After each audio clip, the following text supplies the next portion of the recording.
Everybody, and welcome back to my Minecraft Let's Play. If you recall the last episode, we died in the nether and it wasn't that great, but that's fine, honestly, I'm not fussed about it. This game is meant to be played slow and enjoyed slow, so that's what I'm gonna do, I guess. Today I want to go back to the nether and get some more, like, resources or something. I might pick up some glowstone, some quartz, some gold, maybe, I don't know. We'll figure it out as we go along. That's the beauty of it all. Minecraft is kind of like jazz. You guys listen to jazz? I enjoy jazz to a certain extent, but like also I feel as though there's a lot of jazz that I can't enjoy for one reason or another, and it's a little bit, I want to say frustrating, but I will not, because I feel like if I say frustrating, that's going to open me to attack. There's this one really good musician called Herbie Hancock, and the only reason I know he's good is because he has made a couple of songs that, like, okay, I know he's good for a lot of reasons. I know that he's good because he's very well respected within the jazz community, and everybody who listens to jazz is like, oh yeah, Herbie, he's great. But also, I feel like if you listen to some of his music, you'd have a hard time telling it apart from, like, you know, John Benjamin's I have no idea how to play the piano, where he's, you know, contracted like 6 actual jazz musicians to improvise something around him kind of fiddling on the piano, even though he doesn't know how to play. And every song's, like, you know, focused around him not knowing how to play the piano. And that's the joke of it all. And that's kind of how I feel whenever I listen to Herbie Hancock music, or like whenever Herbie Hancock's music gets like way out of bounds. Like, no disrespect to Herbie Hancock. He is an excellent musician. He's probably contributed more to music than I ever will.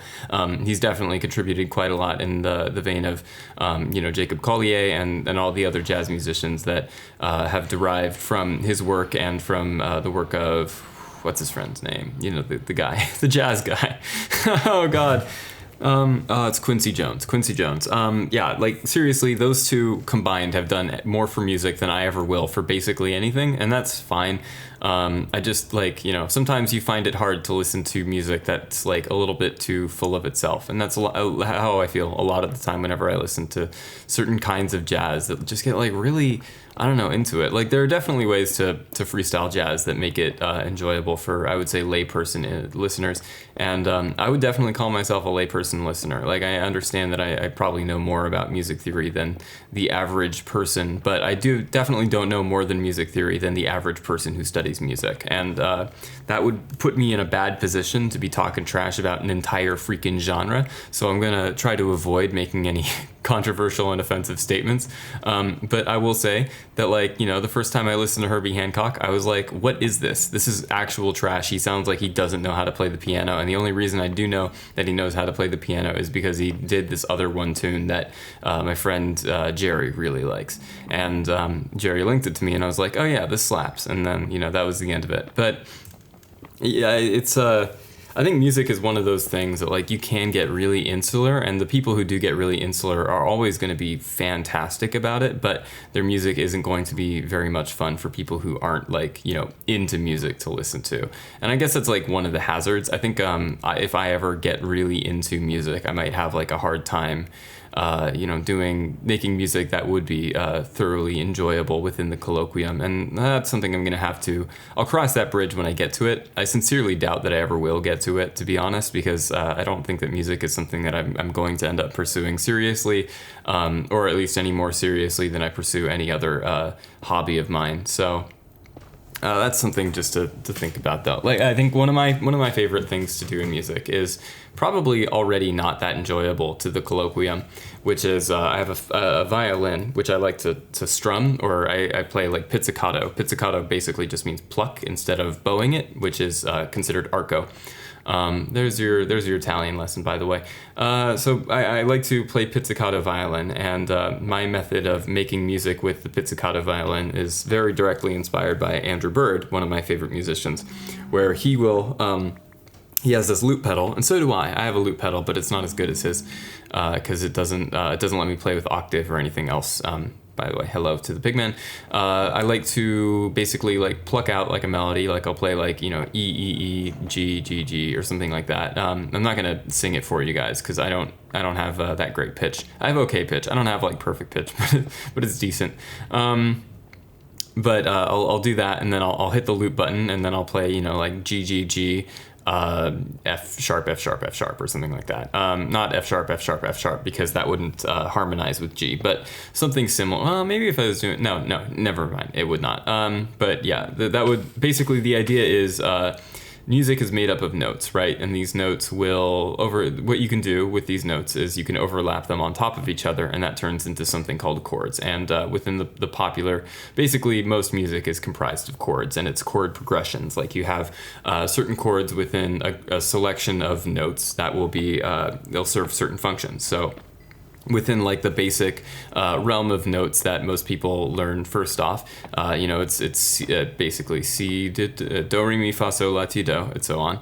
And if you were to just play those and not bother with the notes in between those, by the way, pickaxe broke, that sucks. Then you would have certain chords that would have certain functions within those notes. And if you were to change the key a little bit by making a different range of do, re, mi, fa, sol, la, ti, do, then you would have different stuff that happens there. So you'd get, God, I'm not doing a great job of explaining this, but that's fine. Basically, if you were to do, what was it, do, mi, hold on. I'm not good at explaining it within the realms of do, re, mi, fa, sol, la, ti, do, because I'm more used to calling them by their letter names. But if you have like C, E, and G, that creates a C major. And if you have G, B, and D, that would create a G major, and so on and so forth. And you would get these combinations that you can put together. And one of the things that I like to do with my fiddle and my loop pedal is I like to take my fiddle and I'll play like a couple of notes, and then I'll loop and I'll play some more notes that would normally go on top of that and harmonize with it and turn it into a nice sounding chord. And I understand that that's like a little bit of a laborious process. Like it takes a little while for it to happen. And when it does happen, you might be getting dividends, but they might not be dividends that are pleasing to other people to listen to. And I just do that because I enjoy it. And if other people don't enjoy it, then that's fine. And I understand, because I think it might be a little bit, it's not exceedingly pretentious, but it's definitely like, I would say above the level of strum chord, get melody kind of thing that most, I would say, beginner musicians tap out at. So like, I enjoy it for sure, and I do enjoy making music like that. I do have one or two songs that rely on that currently, but I haven't quite figured out how to make it like fit within a song that I do want to play quite yet. I'm definitely getting there. I would say there's another like thing that I have to focus on when it comes to doing music, and that is songwriting to a large extent. But like it's an interesting tightrope to walk, I will say. So yeah, that's just about where I come out on Herbie Hancock. I understand that he's got his thing going on, and his thing is probably a lot more complicated than what I like. And so I appreciate that there is like a lot of work and thought and care and instinct that goes into Herbie Hancock's music, and it's just not something that I can understand yet. And I understand that, and I respect and appreciate the amount of work that he goes into it. I'm pretty sure to like anybody who is listening to my own stuff, it would basically, have its own flaws. Like I say that Herbie Hancock's music sounds like somebody who doesn't know how to play piano, and I'm sure to somebody who's listening to my music it just sounds like random plucking with like bad timing, and that's probably fair. It takes a while to set up that payoff, and I don't have the skills to hear the payoff that Herbie Hancock sets up, and that's fine. And I apologize for if I did offend anybody with my earlier comments about Herbie Hancock. You see how it's difficult to talk about this kind of stuff because I don't want to come off as offensive, and it's really easy to come off as offensive when you're talking about somebody's opus of work, especially somebody who is like as prescient as Herbie is. Not to say that. Well, whatever, it doesn't matter. I think that I do not enjoy this, but I understand and respect its artistic merit is an underused criticism. I think that more people should be willing to say that, because I think right now we're so willing to call something as definitively bad, and if you want to do that, if that's your actual genuine take on it, then that's fine. But I do think that we need to be a lot more respectful of the effort that people go into making stuff. And oh yeah, I should probably deal with that guy. I think that there's a lot of thought and artistry that goes into, thank you for the boost, that goes into making certain things, and we need to just think a lot more about how we feel with that.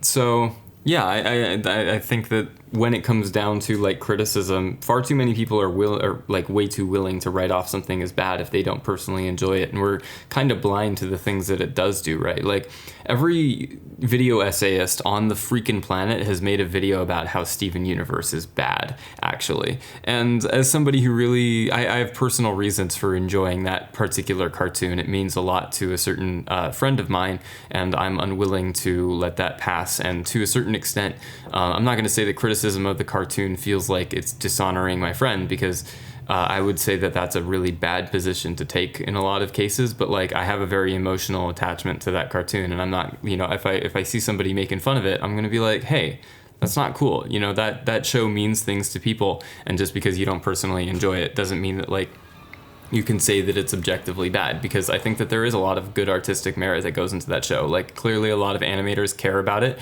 There's a lot of really cool stuff happening with the music, like a lot of neat jazz chords and so on and so forth that like go into it. And yeah, I just think that writing it off completely is foolish to a great extent.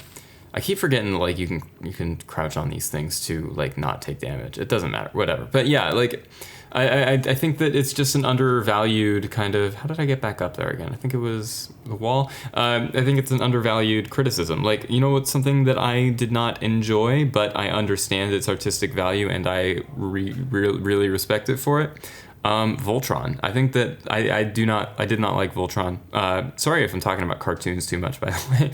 But like Voltron has this whole community on it, based on like the internet at large. I don't know if you heard about this thing, the internet. It's great, but like there are a lot of people who really enjoy Voltron, and like there are parts of Voltron that they love, and I'm like I watch that show and I'm like, really, this is it? And I'm not willing to. I also understand that like some of the 3D CG is really good. Some of the effects that they use for fixing up their animation and making it look better are really impressive, and they taught me a lot about how you can use certain tools to like fix things. Like for example, a lot of the effects animation in Voltron is fantastic. Like this show has some really cool stuff going on where like they've managed to make AI interpolated frames that look like really good for certain parts. So they won't like do AI interpolation for like character animation, but like when it comes down to making smoke happen, what they'll do is they'll draw out the keyframes and they'll like color in the keyframes, and then they'll just like let a machine do the rest of the work. And I think that's really clever, honestly. I think that's like probably one of the smarter things that I've seen a show do, and I really appreciate the lengths that they went to cut that cost, which was proven unnecessary, and figure out a better way to make it happen. And that's something that I really respect out of Voltron. Like, when it comes down to most of the other things about Voltron, like, if somebody were to be like, whoa, what about, all those great character moments and stuff like that? I would be like, what character moments? Like, that show felt like it didn't have very much character to it. But, like, every once in a while, somebody would be like, yeah, I really enjoyed Voltron. It taught me a lot about relationships between people. It helped me learn more about myself. And I'll be like, well, yeah, that's good for you. I'm not going to be like, actually, it sucked, and I feel like that's a thing that people are far too willing to do on the internet. Like either they'll like say that it sucked outright, or they'll like hide that opinion and refuse to talk about any of the other things of the show, because everything in that show is so tainted by your view that it sucks that you can't appreciate what was done well about it. And I understand that I'm making straw man here. Oh crap, another one of these guys. Can I taint him with gold nuggets? Is that gonna work? You know what? Not gonna try it. But yeah, that's something that I feel is a little bit missing in today's discourse, and I feel like there's a lot missing in today's discourse, like basic human compassion and so on. And that's just so I guess part of the hazards. Oh, this sucks. That's one of the hazards of dealing with life as it is in the present moment. And that's, I guess it's whatever, right? There's not much that we can do about it except for try to be better people ourselves, and that's certainly what I try to do. And by doing my best to engage in internet discourse in the healthiest way possible. Like, if somebody on the internet is going to be like, wow, I really love Herbie Hancock, I will say, yeah, I really appreciate some of the stuff that he's done for music. That's super cool that you can listen to his stuff and appreciate it more than I can. I'm not going to be like, actually, I think that Herbie Hancock sucks, and because like I know I'm definitely wrong for starters, and for second starters, I don't want to dunk on this thing that somebody else likes. It's just inconsiderate a little bit, and whatever. if you look up Steven Universe like on the internet, you'll get like a million video essays that are like Steven Universe is actually bad. And I feel like we're not really going to see much retribution for the show until, the people who watched it growing up get to grow up and talk about, in defense of Steven Universe. But like there are also a million videos that are already like in defense of Steven Universe. So like what's the point? Steven Universe has been talked to death. I don't want to talk about it any more than I have to, because I feel like it's going to bring upon me a wrath that I feel is more or less undeserved. I definitely deserve some wrath. I'm not sure if I deserve all of it though, I think that like another thing that another show that I definitely don't get, but one that I've kind of turned around on recently is The Office.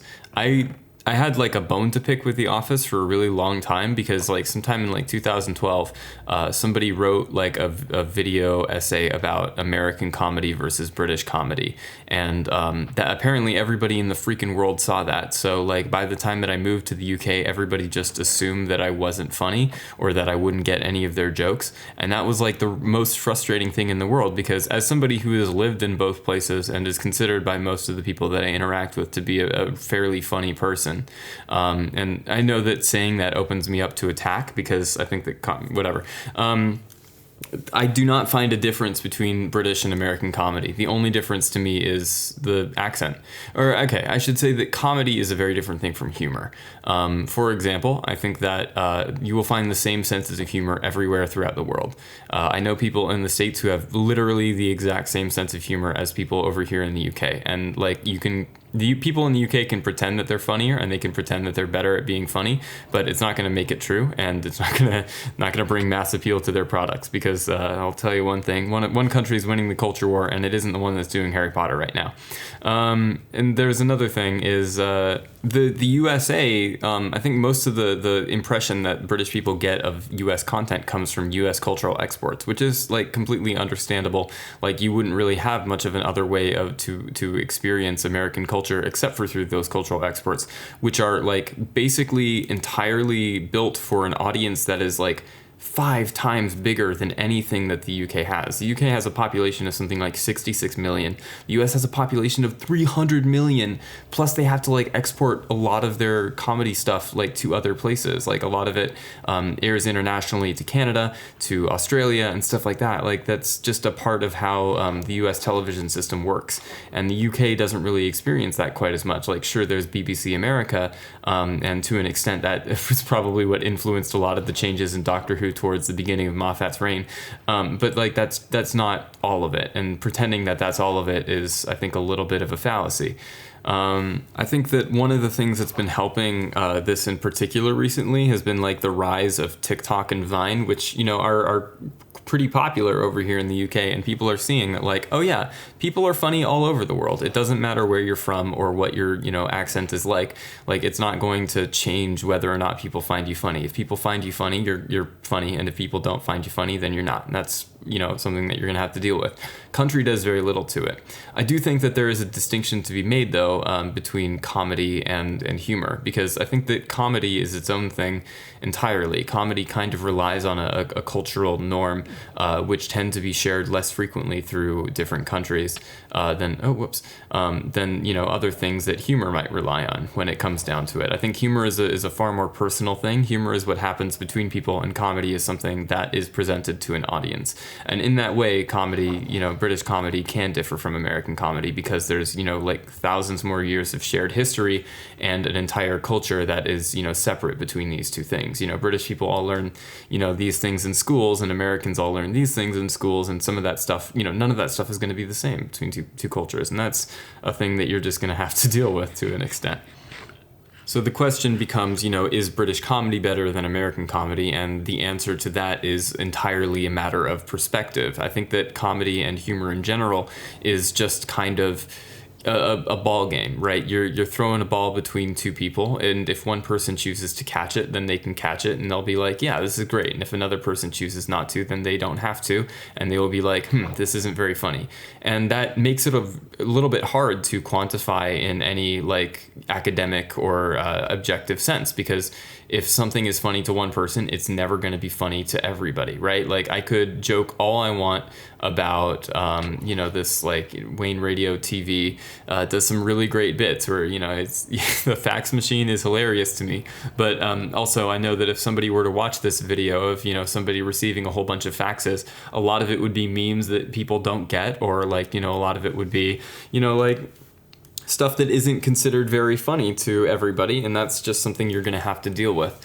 I think that British comedy, to an extent, will obviously appeal more to British people, because British people are, for starters, raised on the same cultural ideas and maxims, and that makes it easier for them to relate to the comedy that they're experiencing. And in some certain cases, Americans can definitely appreciate British comedy more because of that, because, the Americans are being exposed to something that's a lot more, out there than what they normally experience. And I think that when it comes down to it, there's also a certain cultural deference that certain subsets of America have for Europe. We tend to romanticize European culture quite a bit because, it's viewed as this like old country. It's this romantic progenitor that we all came from before we ended up in this melting pot. And, that means that people are definitely going to experience some reverence towards European things like European jokes and European foods and European culture.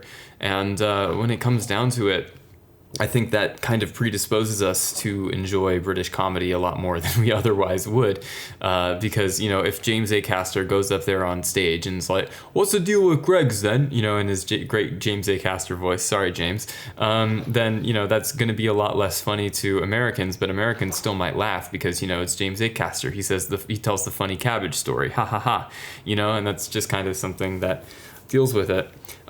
Which brings us back to The Office. I think that there is an inherent cultural difference between the US office and the British office, right? There's nothing that I can say that hasn't been said before by this stupid video essay that everybody's been parroting for, hundreds of years. So I'll try to avoid repeating myself. Okay, can't go out there. I'll try to avoid repeating those things, but like I will say that like there's inherently the British office has a smaller audience size and it has a different culture, so of course the jokes are going to be slightly different. Does that make it worse than the American office? Does that make it better than the American office? Who cares? People who like the office do, I guess, but I don't like the office, and so I figured that this discourse was was below me. And I've been like thinking on that opinion a lot more recently because like I've been lonely during the pandemic. I think everybody has. And I've been like watching old clips of my favorite sitcoms and TV shows to like, catch up with my friends. Even if I've seen these episodes a million times, obviously I'm going to love it. And like when I was doing that, I was thinking like, how is any of this different than like what fans of The Office have been doing? Because I used to really like hate The Office, and to an extent I still don't like it. I don't think it's very funny. I think I've only like laughed at a couple of jokes in The Office, but like I also understand like just the way that I have forged this parasocial relationship with Liz Lemon and Jack Donaghy and all the other characters from my favorite sitcoms. People from The Office have forged equally relevant relationships with characters from The Office, and that's just that's something I should be respecting more because we're all lonely right now. Life sucks. I shouldn't be mean to people who like The Office just because I don't like their show, and just because their show has offended me personally because of the things that people have said about things that I experience while I've been living in the UK because of it. So I think that parasocial interactions are really interesting. By the way, for the uninformed, the parasocial interaction theory is basically this idea that people will develop emotional friendship-like attachments to people that they do not actually know. I think the earliest phenomenon of it being reported was people getting really attached to characters in soap operas and feeling like they were their friends, because of course they were. These episodes were on every day. It was part of the only communication that they had with another human. In a lot of cases. So that was just something that happened. And to an extent, I think it happens a lot now with, things like podcasts and YouTube and internet phenomena commodifying their personality for the sake of, views and getting more people online. And, sitcoms that probably have the easiest go of it because, they get to express a lot more with their bodies. But I think that people who are watching other people's content every day definitely get a lot of it too. Because we are used to this person. We understand a lot about this person. We've been there for a really long time. This video in particular is not only making kind of poking fun at the video stylings of, but also paying homage to the video stylings of Northern Lion. who is this Let's Player who has played The Binding of Isaac every day for the last like 9 or something years. It's crazy. Like, he's been playing Isaac for so long, and what's crazier is that I've been watching him basically the entire time since like the middle of high school, or like the early days of high school. I basically put this guy on partially to sleep to, and partially because like if I were to stay awake and listen to the things that he was saying, I was like, yeah, this is really funny. I appreciate his insights. I appreciate the jokes that he has, and he's definitely influenced my personality and sense of humor in a lot of ways, probably in a lot of ways that I would be unwilling to talk about, because I think that like to a certain extent, like getting to know somebody so well without them knowing you and never having any chance of knowing you is insanely creepy. Like, it's a hard thing to discuss as somebody who is a victim of parasocial interaction, for sure. But I talked about it a little bit in my, I want to say thesis. I'm not sure if it counts as a thesis. I definitely did submit it, and I got a degree afterwards. But it was like my research paper, basically, for my degree, where I talked about how the techniques basically being used by documentary films to help people care about animals that we wouldn't necessarily normally care about. And one of the techniques that I talked about was this idea that like we use parasocial interaction to kind of, when we know of somebody and we see somebody react to this thing, then we have a better idea about that thing. We might be more inclined to care about that thing. If, we see Steve Irwin talking about how beautiful this alligator is, or this crocodile is, we might normally, upon seeing a crocodile, recoil in fear.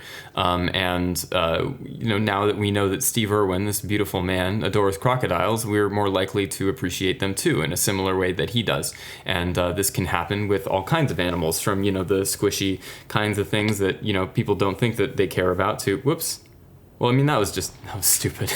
To the things that, we wouldn't normally, to the things that we would care about, and we just haven't thought about them yet. So yeah, that's my experience with the parasocial interaction theory. Definitely, like, I definitely have a parasocial relationship with Northern Lion, because I've been like watching his videos basically every day, basically every night for, 10 years or something, maybe like 5 years. I don't know how long. It's been a very long time though. And the other group of YouTubers that this video is kind of based on / based for is the Yogscast. They're like this, I don't know, this conglomerate or something. This group of YouTubers who basically, like, they were some of the first who were like doing, the real gaming stuff. They're doing like WoW stuff and Minecraft stuff. And I was like, yeah, I dig this, because I loved Minecraft and I enjoyed WoW at the time. So this video is basically, like, the joke of this video is I'm making another video right now about them, because I don't know, if you don't watch the streams, then you don't care about this. But I've been doing some live streams recently where the idea is I'll do them basically exclusively for the purpose of learning more about motion design. And the last live stream that I did was basically all about, like, hey, let's copy the motion design used by the Yogscast. We'll see if we can learn anything from that. And so, as a joke for that last video, I wanted to do like a thing where I was like, oh, I needed to become more like a gamer to truly understand the Yogscast brand. And so I started doing things that gamers did. I drank Mountain Dew, I harassed minorities on Twitter, and finally I made a Minecraft Let's Play. And that's like that's it. This is going to show up for 15 minutes, and it's like a 35-minute long video that will actually exist on my channel. And that's the joke. And I think that it's a pretty good joke. I definitely wanted to have like an edgier joke in there, but I didn't want to risk actually offending anybody, because there's like a decent chance that somebody important might see this, because I do kind of want to post this to like Reddit or something to at least get some acknowledgement for the work that I've been doing, because I've been doing a lot of work, guys. I'm tired, and this video is partially what's contributing to me being tired, but can you blame me? It's fun. I like doing this kind of stuff.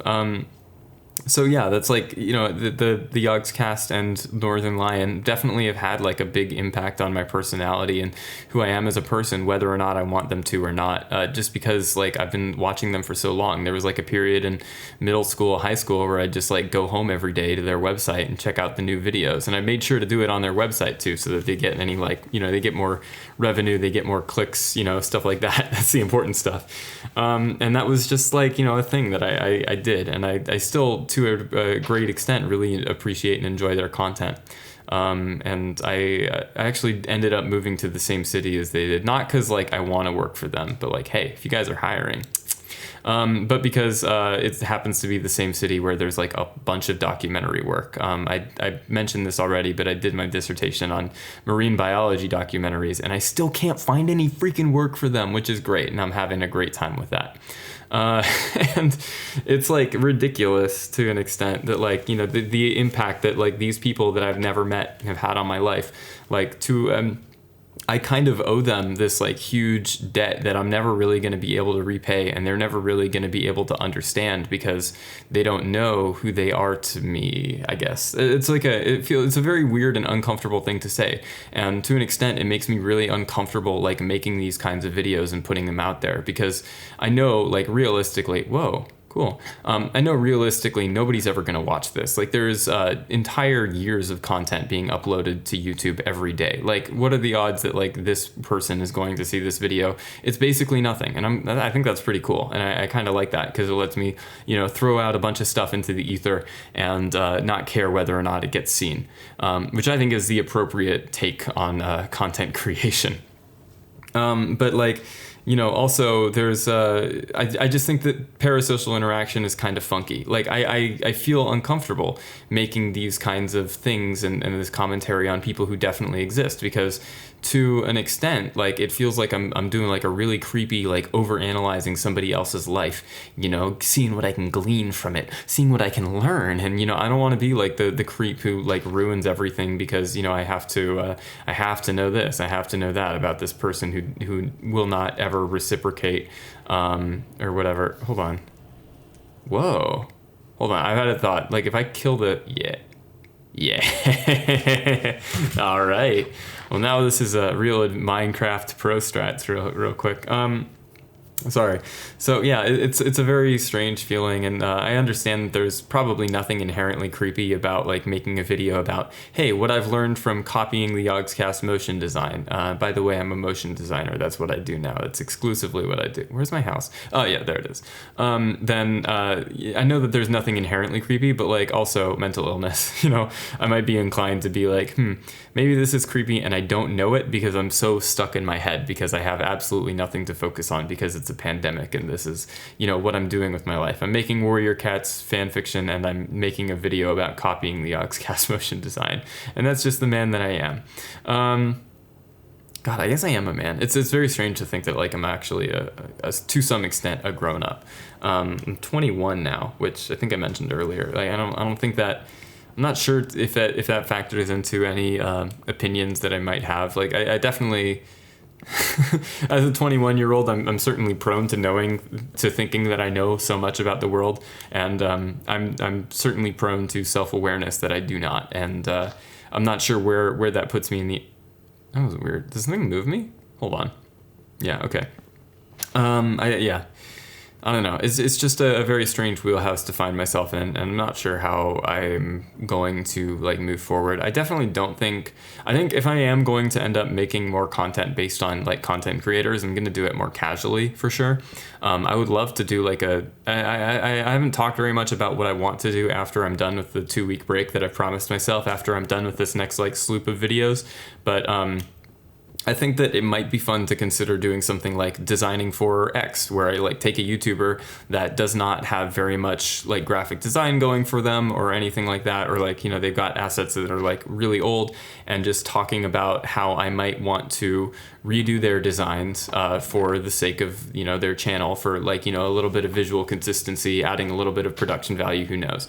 And it would be free fan art, and some people might be like, well, actually I really like my stuff, so I'm not going to use your ideas. But like, I think it would be a good idea. At the very least, it'd show that I'd understand their content and they might appreciate it as high quality fan art. But I haven't really decided on that yet. I know that for sure, once I'm done with my 2-week break, I am definitely going to go back to doing stuff a lot more slowly, because the last like 5 or 6 weeks or so have basically just been nonstop work. Like I wake up, I work, I go to sleep, I think about work, you know, that's it. And that's not feasible, even if I am going to get paid for it, which I'm not. I'm not getting paid for any of this, and I don't particularly want to, because I think that if that were to become my schedule, first you'd either have to pay me like a whole freaking bunch for me to like want to put up with that, and secondly, like there's no work-life separation, and that absolutely sucks. I don't like working like this.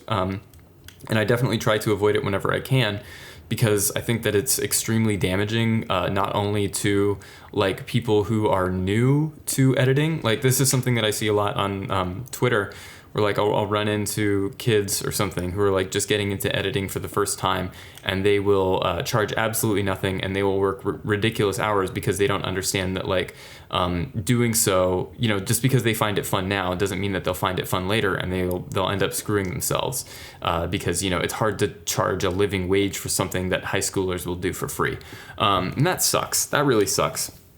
And it's something that I bump into a lot as well. Like I have a really hard time finding work as a video editor, and I think a lot of it has to do with the fact that like I am a very new like face, and I don't really have anybody or anything going for me or sticking it out for me.